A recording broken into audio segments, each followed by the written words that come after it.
नमस्कार, आप देख रहे हैं सिटी पोस्ट लाइव। मैं हूं रिया रजक। विधानसभा चुनाव की आहट तेज हो गई है और चुनाव आयोग किसी भी वक्त तारीखों का ऐलान कर सकता है। और इस बार मतदान 2 से 3 चरणों में होगा और नवंबर तक नतीजे भी सामने आ जाएंगे। तो इस मुद्दे पर बात करने के लिए हमारे साथ मौजूद है सिटी पोस्ट लाइव के managing editor Mukesh Kumar Singh. Sir, बताइए कि क्या 2 से 3 चरणों में विधानसभा चुनाव में मतदान करना जो है वो सही होगा क्या?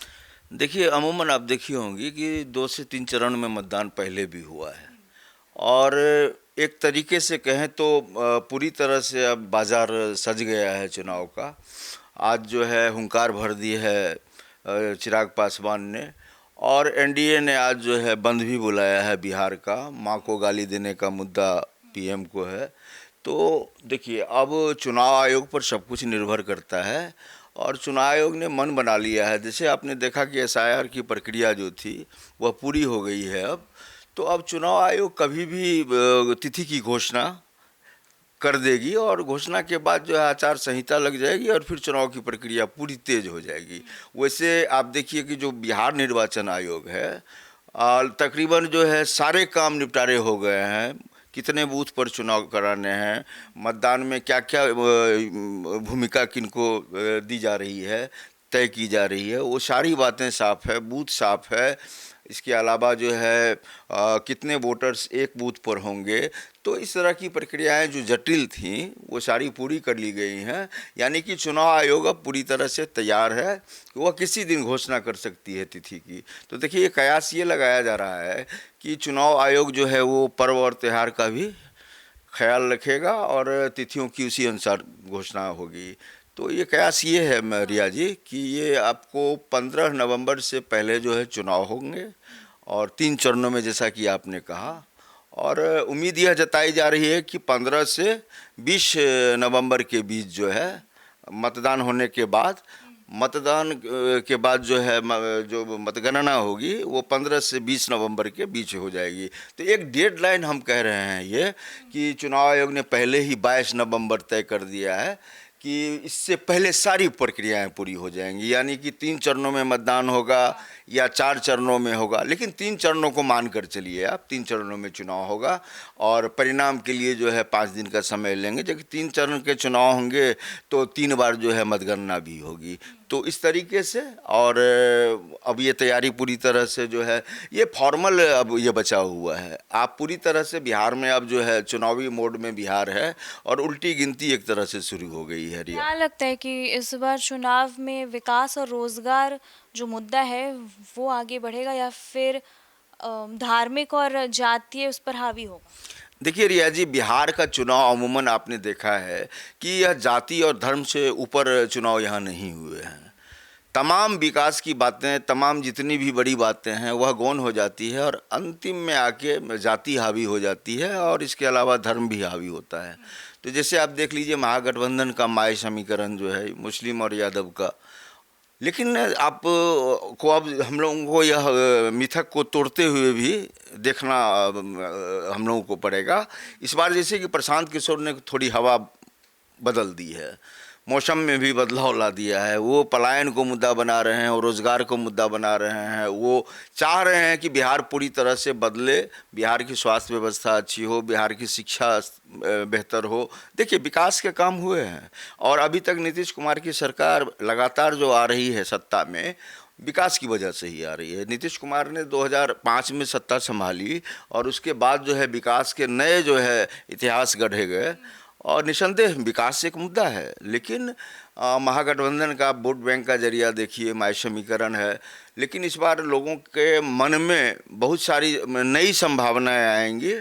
प्रशांत किशोर ने जिस तरह से मतदाताओं को जगाया है, इससे पहले वोटर अधिकार यात्रा के जरिए राहुल गांधी ने भी बड़ा इम्पैक्ट दिया है बिहार के लोगों पर। तो इस बार का चुनाव रिया जी आसानी से आप ये नहीं लें कि सिर्फ विकास ही मुद्दा होगा। विकास तो मुद्दा होगा ही, विकास के बिना तो आप किसी भी जगह आपकी कोई पैठ नहीं बनेगी और यह तो सत्ता पाने की जो है बात है।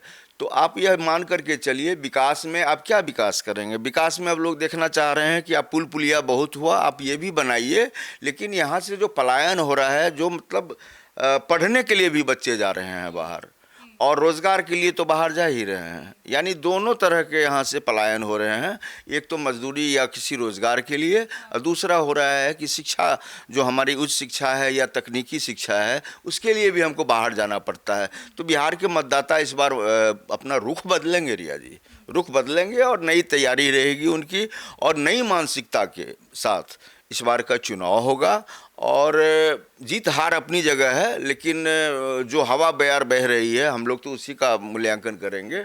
तो इस बार के चुनाव में कई नए मुद्दे भी जुड़े हैं रिया जी, और इन मुद्दों पर भी जनता को विचार करना है, जनता क्या करती है। तो हम लोग सिर्फ अब यही कह सकते हैं कि चुनाव का समय अब निकट आ गया है, हम लोगों को अब बैंड बाजे अब सुनने पड़ेंगे, तरह तरह के दावे वादे होंगे, और इनके बीच जो है जनता को रिझाने का पूरा प्रयास होगा। और जब क्या मतदाता सूची का पब्लिकेशन जो है, सर का जो पब्लिकेशन है, वो टाइम पर और ट्रांसपेरेंट तरीके से हुआ है?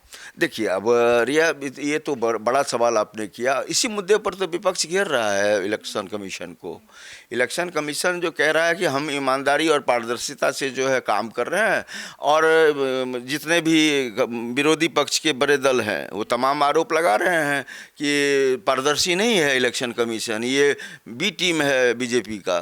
तो चुनाव आयोग पर आरोप लगाना हमारी समझ से कोई सही बात नहीं है। ये विपक्षियों के पास मुद्दा नहीं है बड़ा घेरने के लिए, और राहुल गांधी ने तो अपनी ज़मीन तैयार कर ली SIR के तौर पर।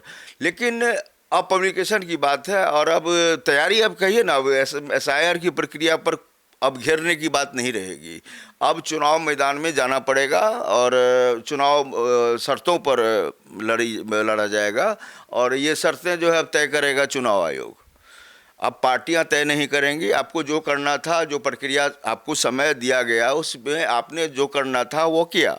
अब आप चुनाव में जाएं, अब आप जो आपकी तैयारी है वो चुनाव में जनता के बीच जा कर के आप अपनी बातें रखें। अब SIR कोई मुद्दा नहीं रहेगा, और निसंदेह यह चुनाव जो है पारदर्शी तरीके से हो, ताल ठोक करके जो है चुनाव आयोग ने ऐसी घोषणा करी है। 22 नवंबर को हम लोग डेडलाइन मान रहे हैं कि उससे पहले ही चुनाव हो जाएगा और मतगणना भी हो जाएगी, यानी परिणाम आ जाएगी। हम लोग देख लेंगे कि सत्ता की सीढ़ी चढ़ के कौन जो है सिंहासन पर बैठता है। क्या लगता है कि नेशनल पार्टी जो है बीजेपी और कांग्रेस, उनका इफेक्ट ज़्यादा रहेगा, या फिर जो रीजनल पार्टी है JDU और राजद, वो जनता के बीच पकड़ बना पाएंगे? देखिए रिया जी, नेशनल पार्टी निश्चित रूप से किसी भी स्टेट में प्रभावी रहती है, लेकिन अमूमन आप देखेंगे जो रीजनल पार्टियां हैं वे ताकतवर हो जाती हैं। बिहार में भी राजद का अपना वोट बैंक है, जदयू का अपना वोट बैंक है, मांझी जी का अपना है, उपेंद्र कुशवाहा का अपना है, मुकेश सहनी का अपना है। तो ये तमाम जितने भी नेता हैं, अब तो एक IP गुप्ता आ गए हैं। राहुल गांधी वोट अधिकार यात्रा में अच्छी पकड़ बना कर गए। बिल्कुल, राहुल गांधी ने तो ऐसा कर दिया है जिसका जवाब ही नहीं है। वो सारी लेके गए हैं, जो भी माइलेज था वो ले गए राहुल गांधी, ठीक ना। तो आप ये समझिए कि चुनाव में जो पार्टियां रीजनल हैं वे हावी रहेंगी, और जदयू और अलायंस है यहाँ पर बीजेपी। मोदी जी भी दौरा कर ही रहे हैं। तो अब तो चुनाव दौरा शुरू ही होगा। कई बार आएंगे नरेंद्र मोदी जी, अमित शाह आएंगे, जितने बड़े नेता हैं बीजेपी के सारे आएंगे। जदयू के तमाम बड़े नेता तो राज्य के अंदर हैं, राजद के राज्य के अंदर हैं, लेकिन बाहर से जो आएंगे तो कांग्रेस वाले लाएंगे, जो महागठबंधन का हिस्सा है वो। तो ये सारी प्रक्रियाएं अब चलेंगी। चुनाव की तिथि की घोषणा का इंतजार करें हम लोग, और चुनाव आयोग समय चुनाव कराएगा, और निर्भीक होकर के मतदान करने के लिए जाएंगे, और बूथों पर भी इंतजामात बेहतर होंगे। हमने पहले ही आपको कहा कि बिहार जो निर्वाचन आयोग है उन्होंने सारी चीज़ों की घोषणा कर दी है। बूथ कितने होंगे, एक बूथ पर वोटर्स कितने होंगे, कितने कर्मी लगाए जाएंगे, ये सारी बातें लिखित रूप से घोषित हो गई हैं। तो जैसा कि आप सुन रहे थे हमारे डिबेट को, इस पर आपकी क्या राय, हमें कमेंट बॉक्स में ज़रूर बताइएगा। देखते रहिए सिटी पोस्ट लाइव, तब तक के लिए धन्यवाद।